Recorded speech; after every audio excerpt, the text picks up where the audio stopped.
கேரளாவில் 8 வயசு சிறுமி ஆதித்யஸ்ரீ செல்ஃபோன் வெடித்து இறந்து போயிடுத்தான்.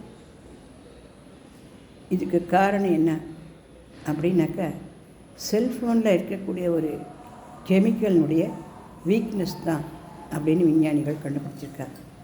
இது எப்படி அது வீக் ஆகும் அப்படின்னாக்கா, எப்போவாவது செல்ஃபோன் கீழே விழுந்துடுத்துனாக்கா அப்போ அந்த பேட்ரி கொஞ்சம் வீக் ஆகிறதுக்கு சான்ஸ் உண்டு.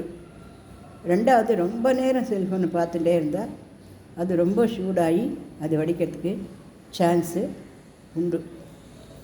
ரொம்ப குளிர் சாதனை பெட்டி மாதிரி இதுக்குள்ளே ஞாபகம் இல்லாத வச்சுட்டோம் செல்ஃபோனுன்னா அது அந்த சிரிப்பு தாங்காமல் அது வீக் ஆகிறதுக்கு சான்ஸு உண்டு. இன்னொரு விஷயம் என்ன அப்படின்னாக்கா, ராத்திரி முழுக்க சார்ஜ் ஆகட்டும்னு சொல்லி வச்சுட்டு நம்ம படுத்துட்டோம் அப்படின்னாக்கா ஒரு கால் அந்த கெமிக்கல் ரொம்ப வீக் ஆகிடுச்சுன்னா பேட்டரியில் அது வெடித்து போகிறதுக்கு சான்ஸ் நிறையவே உண்டு.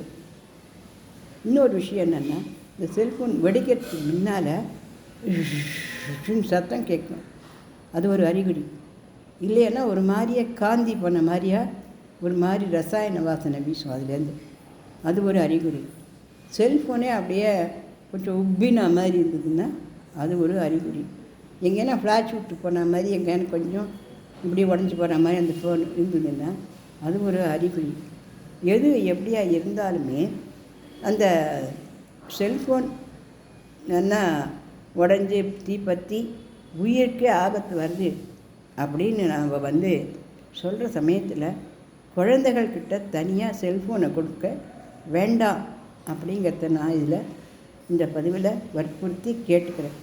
அப்படி குழந்தைகள்கிட்ட கொடுக்கறதாக இருந்தாலும் பக்கத்தில் பெரியவர்கள் இருக்க வேண்டியது ரொம்ப அவசியம்.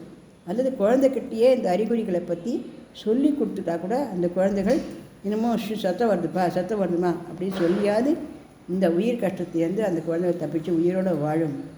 அநியாயத்துக்கு ஒரு 8 வயசு குழந்தை, 3ஆம் கிளாஸ் படிக்கிற குழந்தை இறந்து போச்சுன்னா அந்த அப்பாவுக்கு அம்மாவுக்கு எவ்வளோ வயிற்றெரிச்சலாக இருக்கும். நம்ம இதை பற்றி யோசிக்கலாமா?